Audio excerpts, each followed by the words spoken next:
Internal आणि external environment आपण बघत होतो. त्याच्यामध्ये एक्सटर्नल एन्व्हायरमेंटमध्ये कुठल्या कुठल्या घटकांचा समावेश होतो ते आपण बघितलेलं आहे.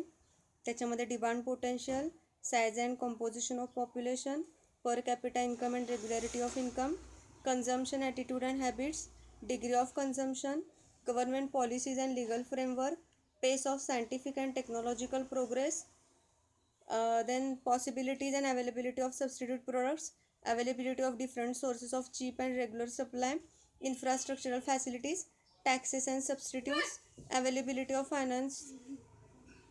financial intermediaries, rate of interest and invest investors psychology, industrial climate and the government to private initiatives, trade unionism and consumerism, social activism and environmental awareness.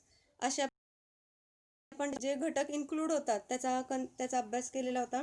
आज आपण बघणार आहे द इंटरनल एन्व्हायरमेंट.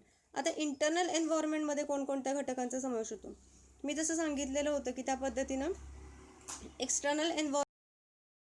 एक्सटर्नल एन्व्हायरमेंटवरती कुठल्याही प्रकारे एंटरप्राइजला कंट्रोलिंग, पण internal एन्व्हायरमेंटवरती controlling करून काही गोष्टींवरती नियंत्रण ठेवून आपण काय करू शकतो, त्याच्यावरती मात करू शकतो. किंवा काही प्रॉब्लेम जर क्रिएट झाले इंटरनल एन्व्हायरमेंटमध्ये तर आपण ते सॉल्व करू शकतो. पण एक्सटर्नल एन्व्हायरमेंटमध्ये काही गोष्टी घडल्या तर त्याच्यावरती कुठल्याही प्रकारे आपला control. The internal environment includes all those factors within an organization which impart strengths or causes weakness of strategic nature. Following are some of the important factors of internal environment. काही महत्त्वाचे घटक आहेत की ज्याचा समावेश इंटरनल एन्व्हायरमेंटमध्ये केला जातो. कोणकोणते घटक आहेत हे आपण तर वन बाय वन बघूया. फर्स्ट वन इज दिले the vision and mission of the promoters. आपले जी काही कंपनी आहे त्या कंपनीचे जे प्रमोटर्स आहेत, प्रमोटर्स म्हणजेच कोण, जे प्रवर्तक आहेत किंवा ज्यांनी कंपनी स्थापन केले अशी लोक जी आहेत त्या लोकांनी आपल्या कंपनीची विजन आणि मिशन काय ठरवले त्याचा समावेश इंटरनल एन्व्हायरमेंटमध्ये केला जातो. विजन आणि मिशन ही आपल्याला काय करावी लागते, ज्यावेळेला कंपनीची स्थापना केली जाते किंवा इन्कमचा किंवा नोंदणीचा दाखला आपल्याला ज्यावेळेला मिळतो तो मिळण्यासाठी आपल्याला विजन आणि मिशन जी काय आहे ती मेमोरंडम ऑफ असोसिएशनमध्ये आपल्याला सबमिट करावी लागते किंवा सांगावी लागते. त्याशिवाय आपल्याला जर तुमचे विजन आणि मिशन जर चांगले योग्य पद्धतीने असतील तरच तुम्हाला कंपनी स्थापन करण्याचे अधिकार प्राप्त होतात. आणि याच्या विजनमध्ये आणि मिशनमध्ये चेंजेस करता येतात.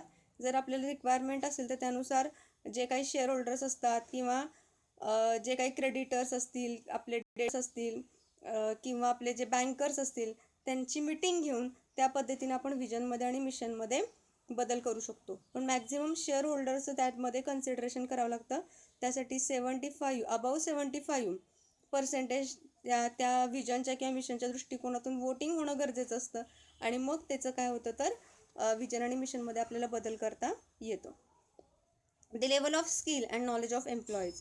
जे काही एम्प्लॉईज आपण कामावरती घेतो त्यांचं स्किल आणि नॉलेज याचा समावेश हा इंटरनल एन्व्हायरमेंटमध्ये केला जातो. जर मला चांगल्या प्रकारचं प्रोडक्शन पाहिजे असेल, चांगल्या पद्धतीचं प्रोडक्शन पाहिजे असेल, जास्तीत जास्त चांगली क्वालिटी प्रोडक्टची पाहिजे असेल तर अशा वेळेला चांगले स्किल आणि नॉलेज असणारे एम्प्लॉईज आपल्याकडे असणं गरजेचं आहे. अर्थात एम्प्लॉईज कुठले निवडायचे हे सर्वस्वी कंपनीवरती किंवा कंपनीच्या मॅनेजमेंटवरती डिपेंड असतं. कुठल्या स्किलचे कुठल्या नॉलेजचे एम्प्लॉईज आपल्याला गरजेचे आहेत जे पूर्णपणे आपण ठरवू शकतो, इंटरनली आपण ठरवू शकतो. त्याच्यावरती काय बाहेरच्या गोष्टींचा कंट्रोल नसतो. दी व्हर्टिकल और हॉरिझॉन्टल इंटिग्रेशन. तुमचं व्हर्टिकल म्हणजे व्हर्टिकल याचा अर्थ तो उभ्या पद्धतीनं, व्हर्टिकली म्हणजे उभ्या पद्धतीनं वरून खालीपर्यंत तुमचे कशा पद्धतीनं हे आहे इंटिग्रेशन आहे किंवा तुमचा समन्वय. आणि आडव्या पद्धतीने म्हणजे एकाच लेवलवरती काम करणाऱ्या लोकांच्यामध्ये कशा पद्धतीनं समन्वय आहे याचा सुद्धा समावेश इंटरनल एन्व्हायरमेंटमध्ये केला जातो. The attitude and level of commitment of the workforce of the organisation. जे काही वर्कफोर्स आहे त्यांची आपल्या म्हणजे कंपनीच्या दृष्टिकोनातून किती कमिटमेंट आहे, त्यांचा कंपनीकडं बघण्याचा दृष्टिकोन किंवा ऑर्गनायझेशनकडे बघण्याचा दृष्टिकोन हा कशा प्रकारचा आहे याचा सुद्धा समावेश इंटरनल एन्व्हायरमेंटमध्ये केला जातो. जर हा ॲटिट्यूड चांगला असेल तर ते कंपनीला किंवा ऑर्गनायझेशनला चांगल्या प्रकारे सहकार्य करतात. ॲटिट्यूड हा जर विरुद्ध असेल तर कंपनी कुठल्याही प्रकारे चांगल्या पद्धतीनं काम करू शकत नाही. देन दिले मॅनेजमेंट प्रॅक्टिसेस अँड पॉलिसीज. मॅनेजमेंटच्या प्रॅक्टिसेस किंवा पॉलिसीज, धोरणं जी कंपनीची ठरवली जातात, ही धोरणांचा स्वसमावेश इंटरनल एन्व्हायरमेंटमध्ये केला जातो.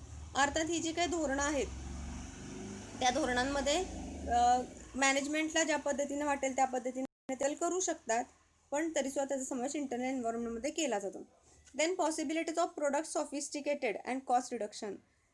कशा पद्धतीने आपण प्रोडक्ट सॉफिस्टिकेशन करू शकतो किंवा कॉस्ट रिडक्शन, वस्तूंची जी काही किंमत आहे, प्रोडक्शनचा जो येणारा खर्च आहे तो कसा कंट्रोलिंग करू शकतो, याचा समावेश इंटरनल एन्व्हायरमेंटमध्ये केला जातो. म्हणजे कसं, उत्पादन खर्च कशा पद्धतीनं, जर मास प्रोडक्शन केलं, मोठ्या प्रमाणावरती प्रोडक्शन केलं, तर त्यामुळे येणारी जी काही किंमत आहे, वस्तूंची कॉस्ट आहे, उत्पादनाचा जो काही खर्च आहे तो साहजिकच काय होतो तर कमी होतो.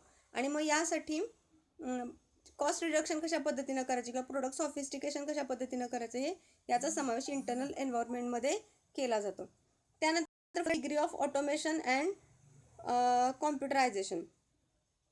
ऑटोमेशन आणि कॉम्प्युटरायझेशन तुम्ही कशा पद्धतीने केले, ऑटोमॅटिक हे केलं असेल, ऑटोमायझेशन केलं असेल, आणि कॉम्प्युटरायझेशन म्हणजे तुम्ही कॉम्प्युटरचा वापर करणार असाल तर त्याचासुद्धा समावेश एन्व्हायरमेंटमध्ये केला जातो.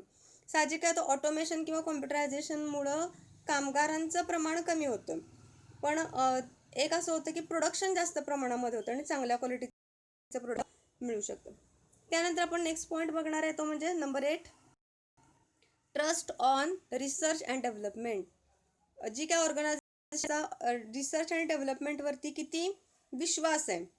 म्हणजे काही ऑर्गनायझेशन काय करतात तर स्वतःच काही गोष्टींमध्ये रिसर्च करत असतात, स्वतःच डेव्हलपमेंट करत असतात, की जेणेकरून मार्केट रिसर्च केला जातो किंवा नवीन टेक्नॉलॉजीचा रिसर्च केला जातो किंवा नवीन रॉ मटेरियलचा रिसर्च केला जातो आणि त्याच्यातून डेव्हलपमेंट करण्याचा किंवा विकास करण्यात जातो. याचा समावेश सुद्धा इंटरनल एन्व्हायरमेंटमध्ये केला जातो. त्यानंतर टीम वर्क अँड ग्रुप कोइन्सिव्हनेस. आता कुठलीही ऑर्गनायझेशन घेतली तर त्याच्यामध्ये टीम वर्क, ग्रुप कोइन्सिव्हनेस हा गरजेचा आहेच. म्हणजे ग्रुपिंगशिवाय तुम्ही कुठल्याही प्रकारे काम करू शकत नाही. तुमची जर टीम चांगली असेल तर तुमचं वर्क चांगल्या पद्धतीने चालू शकतो. मग ही टीम चांगल्या पद्धतीनं कशी ठेवायची, कुठल्याही प्रकारे टीममध्ये किंवा कर्मचाऱ्यांमध्ये काय म्हणतो त्याला, कुठल्याही प्रकारे कर्मचाऱ्यांमध्ये एक प्रकारे भांडणं होऊ नयेत किंवा वाद होऊ नयेत या दृष्टिकोनातून प्रयत्न करण्याचं काम हे इंटरनल एन्व्हायरमेंटमध्ये केलं जातं. इंटरनल एन्व्हायरमेंटवरती टीमवर्कचा पण परिणाम होत असतो. Human बिंग्स.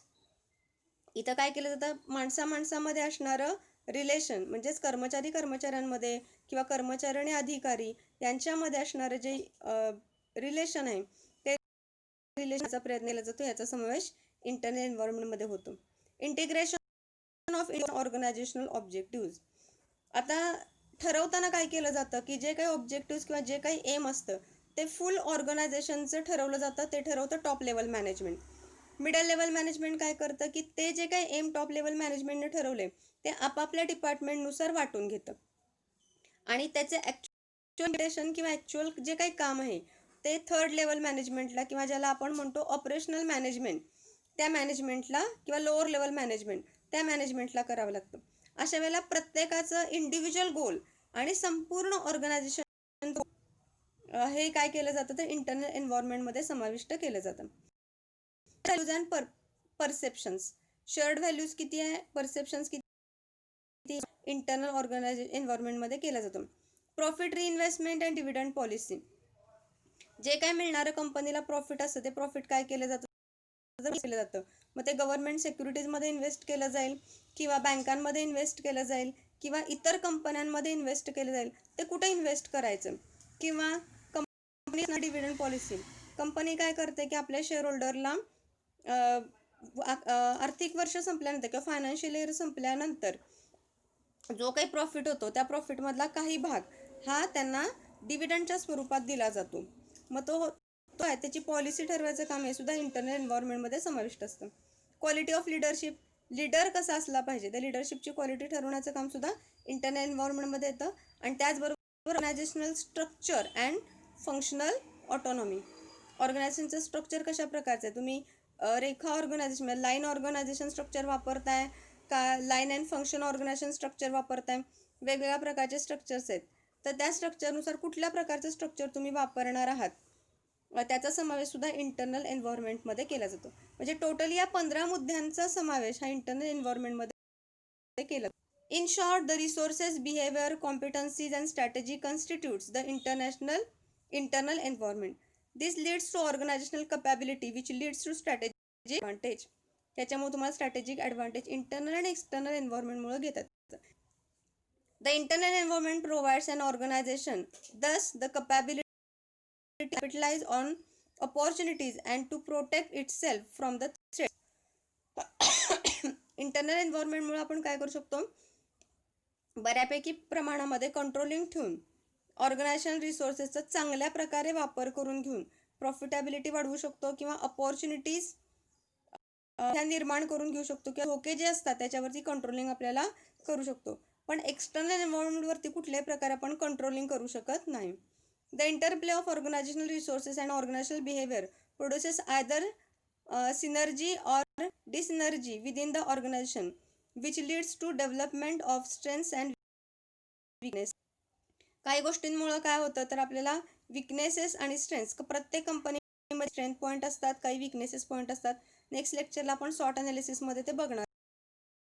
Strengths further develop organisational competencies. ऑर्गनायझेशनचे जे असतात म्हणजे जे स्ट्रॉंग पॉईंट असतात त्याच्यामुळे कॉम्पिटन्सीजमध्ये वाढ होते. The organisation should possess the ability to use its competence to derive a competitive advantage. या आपल्या स्ट्रेंथ पॉईंटचा वापर करून काय करता येतं किंवा अपॉर्च्युनिटीजचा वापर करून काय करता येतं तर आपल्याला कॉम्पिटेटिव्ह ॲडव्हान्टेज घेतात, आपल्या कॉम्पिटिशनमध्ये टिकून राहणं सहजपणे शक्य असतं. हे खाली एक तुम्हाला डायग्रॅम दिले, तुम्हाला ते दिलेलं आहे स्ट्रक्चर काय काय करता येतं. थँक्यू.